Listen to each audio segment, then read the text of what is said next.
Good morning dear students. നമ്മൾ symbiotic microbes എന്നുള്ള ചാപ്റ്ററിലെ microbial association in plants എന്നുള്ള മോഡ്യൂളാണ് ഇന്ന് പഠിക്കാൻ പോകുന്നത്.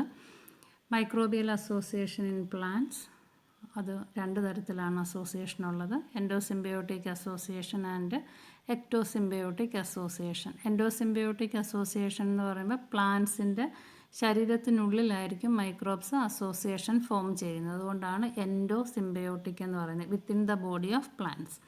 എക്ടോസിംബയോട്ടിക് എന്ന് പറയുമ്പോൾ മൈക്രോബ്സ് പ്ലാന്റിൻ്റെ സർഫസിലോ അല്ലെങ്കിൽ പ്ലാന്റ്സിൻ്റെ സർഫസിന് പുറത്തോ ആയിരിക്കും അസോസിയേഷൻ ഫോം ചെയ്യുന്നത്. അതുകൊണ്ട് അതിനെ എക്ടോ അല്ലെങ്കിൽ എക്സോസിംബയോട്ടിക് അസോസിയേഷൻ എന്ന് പറയുന്നു. അപ്പം നമ്മൾ ഇന്നും പഠിക്കാൻ പോകുന്നത് endosymbiotic microbial association in plants ആണ്. എൻഡോസിംബയോട്ടിക് അസോസിയേഷനിൽ നമ്മൾ ആദ്യം പഠിക്കാൻ പോകുന്നത് mutualism with nitrogen fixing bacteria.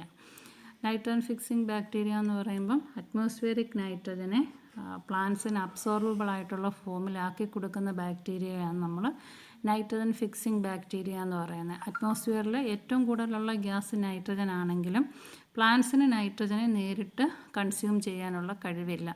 Plants നൈട്രജനെ ഒന്നുകിൽ നൈട്രേറ്റ് അല്ലെങ്കിൽ അമോണിയം സോൾട്ടിൻ്റെ രൂപത്തിലാണ് അബ്സോർബ് ചെയ്യുന്നത്. അപ്പോൾ ഇതിൽ ഏതെങ്കിലും ഒരു ഫോമിലേക്ക് ഈ നൈട്രജനെ ആക്കി കൊടുക്കാൻ സഹായിക്കുന്നത് നൈട്രജൻ ഫിക്സിംഗ് മൈക്രോബ്സ് ആണ്. അതിൽ മെയിൻ പങ്ക് വഹിക്കുന്നത് ബാക്ടീരിയ ആണ്. അതിൽ തന്നെ ഏറ്റവും മെയിനായിട്ടുള്ള റോൾ വഹിക്കുന്നത് സിംബയോട്ടിക് ആയിട്ടുള്ള ബാക്ടീരിയ ആണ്. സിംബയോട്ടിക് ബാക്ടീരിയ എന്ന് പറയുമ്പോൾ പ്ലാന്റ്സുമായിട്ട് അസോസിയേഷൻ ഫോം ചെയ്യുന്ന ബാക്ടീരിയകളെയാണ് നമ്മൾ സിംബയോട്ടിക് ബാക്ടീരിയ എന്ന് പറയുന്നത്. അതിൽ തന്നെ നമ്മൾ ഇന്ന് പഠിക്കുന്നത് എൻഡോസിംബയോട്ടിക് ബാക്ടീരിയയാണ്. അപ്പം എൻഡോസിംബയോട്ടിക് എന്ന് പറയുമ്പോൾ പ്ലാന്റ്സിൻ്റെ ബോഡിക്ക് അകത്തിലിരുന്നുകൊണ്ടായിരിക്കും ഈ ബാക്ടീരിയ നൈട്രജനെ ഫിക്സ് ചെയ്ത് അമോണിയ അല്ലെങ്കിൽ നൈട്രേറ്റ് ആക്കി പ്ലാന്റ്സിന് അബ്സോർബിൾ ഫോമിലേക്കാക്കി കൊടുക്കുന്നത്. അപ്പോൾ ഇങ്ങനെ പ്ലാന്റ്സ് നൈട്രജനെ ഫിക്സ് ചെയ്യാനായിട്ട് ബാക്ടീരിയ നൈട്രജനെ ഫിക്സ് ചെയ്യാനായിട്ട് പ്ലാന്റ്സിനെ സഹായിക്കുന്നു. അപ്പം മ്യൂച്വലിസം എന്ന് പറയുമ്പം അതിൽ രണ്ട് അങ്ങോട്ടും ഇങ്ങോട്ടുമുള്ള ഒരു ബെനിഫിറ്റ് രണ്ട് പാർട്ട്നേഴ്സിനും കിട്ടുന്നുണ്ട്. അതുകൊണ്ട് തന്നെ തിരിച്ച് ബാക്ടീരിയയ്ക്കും ഈ ഒരു അസോസിയേഷൻ മൂലം ബെനിഫിറ്റ് ഉണ്ടാകുന്നുണ്ട്.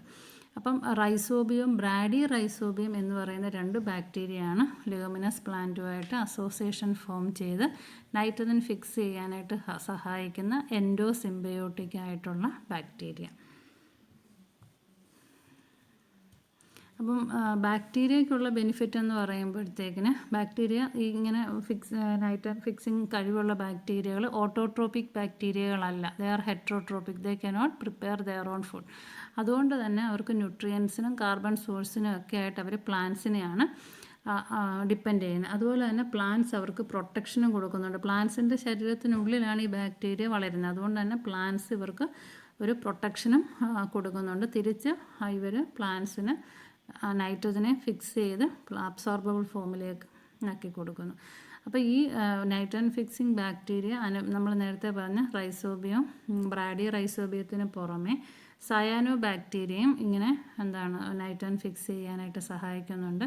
സയാനോ ബാക്ടീരിയം ഫോം ചെയ്യുന്ന അസോസിയേഷൻ എന്ന് പറയുന്നത് അനബീന അസോളെ എന്ന് പറയുന്ന സയാനോ ബാക്ടീരിയം ഫ്രീ ലിവിങ് ആയിട്ടുള്ള വാട്ടർ ഫേൺ അസോള ആയിട്ട് അസോസിയേഷൻ ഫോം ചെയ്യുന്നത്. അപ്പോൾ അസോള എന്ന് പറയുന്ന വാട്ടർ ഫേണും സയാനോ ബാക്ടീരിയ എന്ന് പറയുന്ന അനബീന അസോളയും തമ്മിലായിരിക്കും അസോസിയേഷൻ ഫോം ചെയ്യുന്നത്. അപ്പോൾ ഇവിടെ അനബീന അസോള എന്ന് പറയുന്ന സയാനോ ബാക്ടീരിയ എന്ത് ചെയ്യുന്നു? അതൊരു എൻഡോ സിംബയോട്ടിക് നൈട്രജൻ ഫിക്സറായിട്ട് ആക്ട് ചെയ്തുകൊണ്ട് ആർട്സോള എന്ന് പറയുന്ന വാട്ടർ ഫേണിന് നൈട്രജനെ ഫിക്സ് ചെയ്ത് അബ്സോർബിൾ ഫോമിലാക്കി കൊടുക്കുന്നു. തിരിച്ച് അസോള എന്ന് പറയുന്ന വാട്ടർ ഫേൺ സയാനോ ബാക്ടീരിയയ്ക്ക് വേണ്ട ഫുഡും ന്യൂട്രിയൻസും ഒക്കെ കൊടുക്കുന്നു. Okay, next is mutualism with fungi. അപ്പം നമ്മൾ mutualism with nitrogen fixing bacteria പറഞ്ഞു. ഇനി അടുത്തത് മ്യൂച്വലിസം വിത്ത് ഫംഗിയാണ്. അപ്പം ഫംഗി ഇതുപോലെ പ്ലാന്റ്സിൻ്റെ റൂട്ടുമായിട്ട് അസോസിയേഷൻ ഫോം ചെയ്യുന്നുണ്ട്. അങ്ങനെ അസോസിയേഷൻ ഫോം ചെയ്തിട്ട് റൂട്ടിൻ്റെ എപ്പിഡേമിസിൽ ഈ ഫംഗി വന്ന് ഇൻഫെക്റ്റ് ചെയ്യുന്നത് മൂലം പ്ലാന്റ്സിന് അബ്സോർബ് ചെയ്യാനായിട്ട് പറ്റാത്ത ഇൻസോലബിളായിട്ടുള്ള മെറ്റീരിയൽസിനെയൊക്കെ സോയിലുള്ളതിനെ ഈ ഫംഗി സോലുബിലൈസ് ചെയ്ത് അബ്സോർബിൾ ഫോമിലേക്ക് ആക്കി കൊടുക്കുന്നു. അതിനൊരു എക്സാമ്പിളാണ് ഫോസ്ഫേറ്റ്. ഫോസ്ഫേറ്റ് നമുക്കറിയാം റോക്സിലും സോയിലിലും ഒക്കെ ബൗണ്ട് ഫോമിൽ കോംപ്ലക്സ് ഫോമിൽ കാണപ്പെടുന്നതാണ് ഫോസ്ഫേറ്റ്. അപ്പോൾ ആ ഫോസ്ഫേറ്റിനെ അത് സോലുബിൾ ഫോമിലേക്ക് ആക്കി കൊടുക്കാനായിട്ട് ഫംഗസ് സഹായിക്കുന്നുണ്ട്. അതുപോലെ ഫംഗസ് എപ്പോഴും മോയിസ്റ്റ് ലവിങ് ആയിട്ടുള്ള ഒരു മൈക്രോ ഓർഗാനിസമാണ്. അപ്പോൾ മോയിസ്റ്റ് ഉള്ളിടത്തേക്ക് അതിൻ്റെ ഹൈഫേ വളർന്ന് എന്നിട്ട് മോയിസ്റ്റിനെ അബ്സോർബ് ചെയ്ത് ഒരു വെറ്റ് കണ്ടീഷൻ എപ്പോഴും റൂട്ടിന് ചുറ്റും നിലനിർത്താനായിട്ട് ഈ ഫംഗൽ അസോസിയേഷൻ പ്ലാന്റ്സിനെ സഹായിക്കുന്നു. അതുമൂലം സോയിലിന് ഉള്ളിലുള്ള സോൾട്ടുകളും മറ്റ് മിനറൽസും എല്ലാം ഈ വാട്ടറിൽ, ഈ മോയിസ്റ്റ് എൻവയോൺമെൻറ്റിൽ നല്ലതായിട്ട് ലയിച്ച് പ്ലാന്റ്സിന് അബ്സോർബിൾ ഫോമിലാക്കി കൊടുക്കാനും ഈ ഫംഗൽ അസോസിയേഷൻ കൊണ്ട് പ്ലാന്റ്സിന് സാധ്യമാണ്. Mycorrhizae is the association of fungi with the root of higher plants. അപ്പോൾ ഫംഗസും ഹയർ പ്ലാന്റ്സിൻ്റെ റൂട്ടുമായിട്ടുള്ള അസോസിയേഷനെയാണ് നമ്മൾ മൈക്കോറൈസ എന്ന് പറയുന്നത്. ഫംഗൽ മൈസീലിയത്തിൻ്റെ സോയിലിലേക്ക് പെനട്രേറ്റ് ചെയ്യാനുള്ള കഴിവുണ്ട്. അപ്പോൾ അത് സോയിലിലേക്ക് ഒത്തിരിയും ഡിസ്റ്റൻസ് പെനട്രേറ്റ് ചെയ്തിട്ട് സോയിലിലുള്ള ന്യൂട്രിയൻസും അതുപോലെ തന്നെ വാട്ടറും എല്ലാം അബ്സോർബ് ചെയ്ത് പ്ലാന്റ്സിൻ്റെ റൂട്ടിൽ എത്തിച്ചു കൊടുക്കാനായിട്ട് സഹായിക്കുന്നു. ഈ മൈക്കോറൈസെ രണ്ട് രീതിയിലുള്ള അസോസിയേഷൻ പ്ലാന്റ്സുമായിട്ട് ഫോം ചെയ്യും. അതിൻ്റെ ബേസിൽ നമ്മൾ മൈക്കോറൈസെ രണ്ടായിട്ട് ക്ലാസിഫൈ ചെയ്തേക്കുന്നു: endo mycorrhizae and ecto mycorrhizae. Endo mycorrhizae എന്ന് പറയുമ്പോഴത്തേക്കിന് ഫംഗൽ മൈസീലിയം പ്ലാന്റ്സിൻ്റെ റൂട്ടിനകത്തിലേക്ക് പെനട്രേറ്റ് ചെയ്തിട്ടായിരിക്കും അസോസിയേഷൻ ഫോം ചെയ്തിരിക്കുന്നത്. The mycorrhizal fungi penetrate into the plant root and form endo mycorrhizal association. Ecto mycorrhiza എന്ന് പറയുമ്പം അങ്ങനെ ഒരു പെനട്രേഷൻ ഇല്ല. റൂട്ട് സെൽസിനകത്തിലേക്ക് ഫംഗയുടെ ഹൈഫേ പെനട്രേറ്റ് ചെയ്യുന്നില്ല. പകരം അതൊരു ഷീത്ത് പോലെ റൂട്ടിന് ചുറ്റും ഫോം ചെയ്യുന്നു. അതിനെയാണ് നമ്മൾ എക്ടോ മൈക്കോറൈസ എന്ന് പറയുന്നത്. അപ്പോൾ ഫംഗസ് പ്ലാന്റ്സിൻ്റെ റൂട്ടിന് ചുറ്റും ഒരു ഷീത്ത് ഫോം ചെയ്ത് നിൽക്കുകയാണെങ്കിൽ അത് എക്ടോ മൈക്കോറൈസ. അതല്ല, അതിൻ്റെ ഹൈഫേ പ്ലാന്റ്സിൻ്റെ റൂട്ടിനകത്തേക്ക് പെനട്രേറ്റ് ചെയ്ത് റൂട്ടിനുള്ളിൽ അസോസിയേഷൻ ഫോം ചെയ്യുന്നുണ്ടെങ്കിൽ അതിനെ എൻഡോ മൈക്കോറൈസ എന്നാണ് പറയുന്നത്. അപ്പം പ്ലാന്റ്സുമായിട്ട് എങ്ങനെയാണോ ഫംഗൽ ഹൈഫേ അസോസിയേഷൻ ഫോം ചെയ്യുന്നത് അതിൻ്റെ ബേസിൽ എക്ടോ ആൻഡ് എൻഡോ മൈക്കോറൈസ രണ്ടായിട്ട് ക്ലാസിഫൈ ചെയ്തിരിക്കുന്നു. ഇനി ഈ ഹൈഫയുടെ ലെങ്ത് എന്ന് പറയുന്നത് വളരെ എക്സ്റ്റെൻഡ് ചെയ്യാൻ പറ്റുന്ന ലെങ്താണ് ഹൈഫയ്ക്കുള്ളത്. പല കിലോമീറ്റേഴ്സ്, അതായത് സെവറൽ കിലോമീറ്റേഴ്സ് ഈ ഫംഗൽ ഹൈഫ എക്സ്റ്റെൻഡ് ചെയ്തിട്ട് വളരെ വിദൂരത്തിലുള്ള ന്യൂട്രിയൻസും മിനറൽസും എല്ലാം തന്നെ റൂട്ട്സിലേക്ക് എത്തിച്ചു കൊടുക്കാനായിട്ട് സഹായിക്കുന്നു. എത്ര വലിയ പ്ലാന്റ്സ് ആണെങ്കിലും അതിൻ്റെ റൂട്ടിന് ഗ്രോ ചെയ്യാൻ ഒരു ഫിക്സഡ് മീറ്റേഴ്സ് കാണും. അതിനപ്പുറത്തോട്ട് അതിൻ്റെ റൂട്ട് വളരത്തില്ല. എന്നാൽ ഈ ഫംഗയുടെ മൈസീലിയം എന്ന് പറയുന്നത്, അല്ലെങ്കിൽ അതിൻ്റെ ഹൈഫ എന്ന് പറയുന്നത്, അത് ഹൈലി എക്സ്റ്റെൻസിബിൾ ആണ്. അതിന് കിലോമീറ്റേഴ്സ് എക്സ്റ്റെൻഡ് ചെയ്യാനുള്ള കഴിവുണ്ട്. അപ്പോൾ എത്ര ദൂരത്തിലുള്ള മിനറൽസും വാട്ടറും എല്ലാം അത് അബ്സോർബ് ചെയ്ത് പ്ലാന്റ്സിന് എത്തിച്ചു കൊടുക്കുന്നു. അപ്പോൾ ഇങ്ങനെ ഈ ഒരു അസോസിയേഷൻ പ്ലാന്റ്സ് കൂടുതലായിട്ടും ഫോം ചെയ്യുന്നത് ലോ ന്യൂട്രിയൻസ് ഉള്ള സോയിലിൽ വളരുന്ന പ്ലാന്റ്സ് ആയിരിക്കും. അപ്പോൾ ലോ ന്യൂട്രിയൻസിൽ സോയിലിൽ വളരുന്ന പ്ലാന്റ്സ് ചുറ്റുവട്ടത്തുള്ള മൈക്കോറൈസൽ ഫംഗയുമായിട്ട് അസോസിയേഷൻ ഫോം ചെയ്തിട്ട് ഇതുപോലെ ദൂര സ്ഥലത്തുള്ള ന്യൂട്രിയൻസിനെ അബ്സോർബ് ചെയ്ത് ഗ്രോ ചെയ്യുന്നു. അപ്പം ഇങ്ങനെ ഒരു അസോസിയേഷൻ ഫോം ചെയ്യുമ്പോൾ ഫംഗയ്ക്ക് കിട്ടുന്ന, ഫംഗ എന്ന് പറയുമ്പോൾ അത് ഹെട്രോട്രോപ്പിക് ഓർഗാനിസമാണ്. പ്ലാന്റ്സ് നമ്മൾ നേരത്തെ പറഞ്ഞ ഓട്ടോട്രോപ്സ് ആണ്. അതുകൊണ്ട് ഓട്ടോട്രോപ്പിക് ആയിട്ടുള്ള പ്ലാന്റ്സ് ഫുഡ് പ്രിപ്പയർ ചെയ്ത് ഫംഗസിന് കൊടുക്കുന്നു. ഫംഗസ് തിരിച്ച് അതിന് വേണ്ട ന്യൂട്രിയൻസും മോയിസ്ചറും അതുപോലെ തന്നെ ഫോസ്ഫേറ്റ് പോലെയുള്ള ഇൻസോൾബിൾ ആയിട്ടുള്ള മെറ്റീരിയൽസും സോലുബിലൈസ് ചെയ്ത് പ്ലാന്റ്സിൻ്റെ റൂട്ടിൽ എത്തിച്ചു കൊടുക്കുന്നു.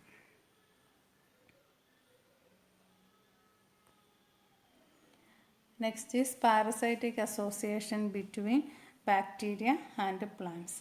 അപ്പം നമ്മൾ മ്യൂച്വലിസ്റ്റിക് അസോസിയേഷൻ കഴിഞ്ഞു. അടുത്തത് പാരസൈറ്റിക് അസോസിയേഷനാണ്. പാരസൈറ്റിക് അസോസിയേഷൻ എന്ന് പറയുമ്പോൾ നമുക്കറിയാം, ഒരു പാർട്ട്ണർ ഹൈലി ബെനിഫിറ്റഡ് ആണ്, മറ്റേ പാർട്ട്ണർ സീരിയസ്ലി അഫക്റ്റഡുമാണ്. അപ്പം ഒരു പ്ലസ് നെഗറ്റീവ് അസോസിയേഷനാണ് പാരസൈറ്റിക് അസോസിയേഷൻ എന്ന് പറയുന്നത്. ഒരു സൈഡിൽ പോസിറ്റീവും മറ്റേ സൈഡിൽ ഹൈലി ഡെട്രിമെൻ്റലുമാണ്. അപ്പം അങ്ങനെയുള്ള അസോസിയേഷനിൽ നമ്മൾ ആദ്യം നോക്കുന്നത് ബാക്ടീരിയയും പ്ലാന്റ്സും തമ്മിലുള്ള അസോസിയേഷനാണ്.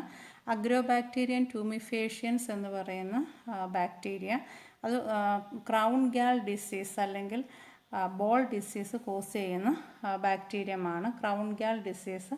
അപ്പോൾ അതെന്ന് പറയുന്ന ഒരു ട്യൂമർ ഡിസീസാണ്. ഈ ട്യൂമർ ഡിസീസ് എന്ന് പറയുമ്പോൾ അത് ലീവ്സിനും സ്റ്റെമ്മിലും ഒക്കെയാണ് സാധാരണ ട്യൂമേഴ്സ് ഫോം ചെയ്യുന്നത്. നമുക്കറിയാം ട്യൂമേഴ്സ് എന്ന് പറയുമ്പോഴത്തേക്കിന് ക്യാൻസറസ് പോലെയുള്ള ഔട്ട് ഗ്രോത്തുകളാണ്. അപ്പം അത് സ്റ്റെമ്മിലും ലീവ്സിലും ഒക്കെ ട്യൂമേഴ്സ് ഫോം ചെയ്യുന്നു. അങ്ങനെ അത് പ്ലാന്റ്സിൻ്റെ ഈൽഡിനെ കുറയ്ക്കുന്നു. ഇതൊരു വലിയ ക്രിട്ടിക്കലായിട്ടുള്ളൊരു ഡിസീസല്ല, പ്ലാന്റ്സിൻ്റെ ലൈഫ് ത്രെറ്റൻഡ് ആയിട്ടുള്ള ഒരു ഡിസീസല്ല. പക്ഷേ ഇതിൻ്റെ പ്രശ്നം എന്ന് വെച്ച് കഴിഞ്ഞാൽ ഇങ്ങനെ ഉള്ള ഔട്ട് ഗ്രോത്ത് ഫോം ചെയ്യുന്ന റീജിയൻസിലുണ്ടാകുന്ന ഇഞ്ചുറീസ് മറ്റുള്ള ബാക്ടീരിയയും ഫംഗസും ഒക്കെ ഈ പ്ലാന്റ്സിനെ ഇൻഫെക്റ്റ് ചെയ്യാൻ കാരണമാകുകയും അതുമൂലം ഈ പ്ലാന്റ്സ് നശിച്ചു പോകാനുള്ള അവസ്ഥ ഉണ്ടാകുകയും ചെയ്യുന്നു. അപ്പോൾ പാരസൈറ്റിക് അസോസിയേഷനിൽ അഗ്രോബാക്ടീരിയം ട്യൂമിഫേഷ്യൻസ് ആണ് നമ്മൾ പറഞ്ഞത്. അഗ്രോബാക്ടീരിയം ട്യൂമിഫേഷ്യൻസ് എന്ന് പറയുന്ന ക്രൗൺ ഗ്യാൽ ഡിസീസ് കോസ് ചെയ്യുന്ന ബാക്ടീരിയമാണ്. ഇത് ട്യൂമർ കോസിങ് ബാക്ടീരിയമാണ്. ഇത് പ്ലാന്റ്സുമായിട്ട് അതിൻ്റെ സ്റ്റെമ്മിലും ലീവ്സിലും ഒക്കെയാണ് അസോസിയേഷൻ ഫോം ചെയ്തിട്ട് ഈ ട്യൂമർ ഇൻഡ്യൂസ് ചെയ്യുന്നത്. അപ്പോൾ ഈ ട്യൂമർ അല്ലെങ്കിൽ ഗ്യാൽസ് സ്റ്റെമ്മിലും ലീവ്സിലും ഒക്കെ ഉണ്ടാക്കുന്നത് മൂലം പ്ലാന്റിൻ്റെ ഈൽഡ് കുറയുകയും അത് ഓപ്പർച്യൂണിസ്റ്റിക് ആയിട്ടുള്ള പതോജൻസിനെ അട്രാക്റ്റ് ചെയ്യുകയും അങ്ങനെ ആ പ്ലാന്റ്സിന് നാശം സംഭവിക്കുകയും ചെയ്യുന്നു. Next is parasitic association between fungi and plants. Fungi പ്ലാന്റ്സിൽ ഏറ്റവും കൂടുതൽ ഡിസീസ് കോസ് ചെയ്യുന്ന മൈക്രോബാണ്. Wilt disease, blight disease, white rust, mildew, stem rot, bud rot, ഇങ്ങനെ പലതരത്തിലുള്ള പ്ലാന്റ്സിൻ്റെ ഒരുമാതിരി എല്ലാ പാർട്സിനെയും ഫംഗസ് ഇൻഫെക്റ്റ് ചെയ്യുന്നുണ്ട്. മെയിനായിട്ടും ഇൻഫെക്റ്റ് ചെയ്യുന്ന ഫംഗസിന് എക്സാമ്പിളാണ് റൈസോബിയം, പൈത്തിയം, ഫൈറ്റോഫ്തോറ. ഇതെല്ലാം തന്നെ ഹൈലി എക്കണോമിക്കലി ഇമ്പോർട്ടൻ്റ് ആയിട്ടുള്ള പ്ലാന്റ്സിനെ ഇൻഫെക്റ്റ് ചെയ്യുന്ന ഫംഗസാണ്. ഇത് ഫംഗസിൻ്റെ ഏറ്റവും വലിയൊരു കുഴപ്പം എന്ന് വെച്ച് കഴിഞ്ഞാൽ അത് സ്പോർട്സ് വഴിയാണ്, എയർബോൺ സ്പോർട്സ് വഴിയാണ് ട്രാൻസ്മിറ്റ് ചെയ്യുന്നത്. അതുകൊണ്ട് തന്നെ ഇപ്പോൾ നമ്മളൊരു അഗ്രികൾച്ചറൽ ഫീൽഡാണെങ്കിൽ ആ ഫീൽഡിൽ ഒരുമാതിരി എല്ലാ പ്ലാന്റ്സിനും ഒരേ സമയത്ത് തന്നെ ഡിസീസ് ഇൻഫെക്റ്റ് ചെയ്യാനുള്ള ഒരു കാരണമാകുന്നു. അങ്ങനെ ഒരു വളരെ ഡിവാസ്റ്റേറ്റിംഗ് ആയിട്ടുള്ള ഒരു ഡിസ്ട്രക്ഷൻ കോസ് ചെയ്യാനായിട്ട് ഈ ഫംഗൽ ഇൻഫെക്ഷൻ മൂലം കാരണമാകുന്നു. അങ്ങനെ ക്രോപ്പ് ഈൽഡ് കുറയുക മാത്രമല്ല ആ ഒരു എൻ്റയർ അഗ്രികൾച്ചറൽ ലാൻഡിലെ മൊത്തം പ്ലാന്റ്സിനെയും അത് ഇൻഫെക്റ്റ് ചെയ്തിട്ട് ആ ഒരു മൊത്തം ഏരിയയും ഡിസ്ട്രോയ് ചെയ്യുന്ന ആയിരിക്കും മിക്കവാറും ഉള്ള ഈ ഫംഗൽ ഇൻഫെക്ഷൻ എന്ന് പറയുന്നത്. കാരണം അത് എയർബോൺ ട്രാൻസ്മിഷൻ ആണ് ഫംഗൽ ഇൻഫെക്ഷൻസ് മിക്കതും ഉള്ളത്. അപ്പോൾ മെയിനായിട്ടുള്ള ഫംഗസ് പ്ലാന്റ്സിനെ ഇൻഫെക്റ്റ് ചെയ്യുന്നത് റൈസോബിയം, പൈത്തിയം ആൻഡ് ഫൈറ്റോഫ്തോറ. ഉണ്ടാക്കുന്ന disease wilt disease, blight disease, white rust, mildew, stem rot and bud rot. Next is parasitic association between virus and plants. പ്ലാന്റ്സിനെ infect ചെയ്യുന്ന മിക്ക വൈറസുകളും RNA വൈറസുകളാണ്. മെയിനായിട്ട് ഉണ്ടാക്കുന്ന രോഗങ്ങൾ chlorosis, leaf and stem rot, moulting and wrinkling of leaves and weakening and slowly killing the plant. അപ്പോൾ ഈ ഡിസീസ് എല്ലാം വന്നാലും അവസാനം പ്ലാന്റിൻ്റെ ഡെത്തിലേക്ക് നയിക്കുന്ന ഡിസീസുകളാണ്. വൈറൽ ഇൻഫെക്ഷൻസ് എന്ന് പറയുന്നത് മിക്കവാറും ഉണ്ടാകുന്നത് പ്ലാന്റ്സിൻ്റെ ഫാസ്റ്റ് ഗ്രോയിങ് ആയിട്ടുള്ള ടിഷ്യൂസിലായിരിക്കും. അപ്പം നമുക്കറിയാം വൈറസ് എപ്പോഴും ഡിവൈഡിങ് സെൽസിനെയാണ് ഇൻഫെക്റ്റ് ചെയ്യുന്നത്. അപ്പം ബഡ്സിലും സ്റ്റെംസിൻ്റെ ടിപ്പിലും ഒക്കെയുള്ള ടിഷ്യൂസിലായിരിക്കും വൈറസ് കൂടുതലായിട്ടും അറ്റാക്ക് ഉണ്ടാക്കുന്നത്. അതുപോലെ വൈറസിനെ സ്പ്രെഡ് ചെയ്യാനായിട്ട് സഹായിക്കുന്നത് ചില വെക്ടേഴ്സ് ആയിട്ടുള്ള ഇൻസെക്റ്റുകളുണ്ട്. അത് പ്ലാന്റ് സാപ്പ് ഫീഡ് ചെയ്യുന്ന ഇൻസെക്റ്റുകളായിരിക്കും കൂടുതലായിട്ട് ഈ വൈറസിനെ സ്പ്രെഡ് ചെയ്യാനായിട്ട് അല്ലെങ്കിൽ വൈറൽ ഡിസീസിൻ്റെ ട്രാൻസ്മിഷന് സഹായിക്കുന്നത്. ഇത് കൂടാണ്ട് തന്നെ ഡയറക്റ്റ് കോണ്ടാക്റ്റ് വഴിയും എയറിൽ കൂടെ വഴിയും വൈറൽ ഇൻഫെക്ഷൻസ് സ്പ്രെഡ് ചെയ്യുന്നുണ്ട്. വൈറസ് ഒരു പ്ലാന്റ്സിനെ ഇൻഫെക്റ്റ് ചെയ്യുന്ന RNA വൈറസിന് എക്സാമ്പിളാണ് tobacco mosaic virus, tapioca mosaic virus എല്ലാം. അപ്പം parasitic association between virus and പ്ലാന്റ്സിൽ നമ്മൾ പറഞ്ഞത് വൈറസ് എന്ന് പറയുന്നത് പ്ലാന്റ്സിനെ ഇൻഫെക്റ്റ് ചെയ്യുന്ന വൈറസുകൾ ഒട്ടുമിക്കതും RNA വൈറസുകളാണ്. അത് പ്ലാന്റ്സിൽ chlorosis, leaf rot, stem rot, moulting disease, wrinkling of leaves അങ്ങനെയുള്ള ഡിസീസൊക്കെ ഉണ്ടാക്കി പ്ലാന്റ്സിനെ വീക്കൻ ചെയ്യുകയും അതിനെ സ്ലോ ആയിട്ട് കില്ല് ചെയ്യുകയും ചെയ്യുന്നു. ഈ വൈറസുകൾ കൂടുതലായിട്ട് ഫാസ്റ്റ് ഗ്രോയിങ് ആയിട്ടുള്ള ടിഷ്യൂസിൽ അല്ലെങ്കിൽ ഡിവൈഡിങ് ടിഷ്യൂസിലായിരിക്കും ഇൻഫെക്റ്റ് ചെയ്യുന്നത്. വെക്ടേഴ്സ് വഴി ഇൻസെക്റ്റ് വെക്ടേഴ്സ് വഴി ട്രാൻസ്മിറ്റ് ചെയ്യുന്ന വൈറൽ ഡിസീസ് ഉണ്ട്. അതുകൂടാതെ ഡയറക്റ്റ് കോണ്ടാക്റ്റ് വഴിയും എയറിൽ കൂടെ ട്രാൻസ്മിറ്റ് ചെയ്യുന്ന വൈറൽ ഡിസീസും ഉണ്ട്. എക്സാമ്പിളാണ് tobacco mosaic virus, tapioca mosaic virus etcetera. ഇത് ചില ഫംഗൽ ഡിസീസുകളുടെ ഫോട്ടോസാണ് വെച്ചേക്കുന്നത്. അപ്പോൾ ആദ്യത്തേത് ടൊമാറ്റോയിലുണ്ടാകുന്ന വിൽറ്റ് ഡിസീസാണ്. അത് ആ എൻ്റയർ ടൊമാറ്റോ കൾട്ടിവേഷനെ അത് ബാധിക്കുന്നു. Next is blight disease. Blight disease എന്ന് പറയുമ്പോൾ ഇലയെല്ലാം ഇങ്ങനെ കരിഞ്ഞ് ഉണങ്ങിപ്പോകുന്ന ഒരവസ്ഥ. വൈറ്റ് റസ്റ്റ് എന്ന് പറയുമ്പം ഈ പൂപ്പൽ, അത് ഇലയിലും അതുപോലെ ഫ്രൂട്ട്സിലും എല്ലാം പൂപ്പലിങ്ങനെ അടിയുന്ന ഒരവസ്ഥയാണ് വൈറ്റ് റസ്റ്റ് എന്ന് പറയുന്നത്. പിന്നെ മിൽഡ്യൂ എന്ന് പറയുമ്പോഴത്തേക്കിന് അതിൽ 2 തരത്തിലുള്ള മിൽഡ്യൂ കാണിച്ചിട്ടുണ്ട്, Downey mildew and powdery mildew.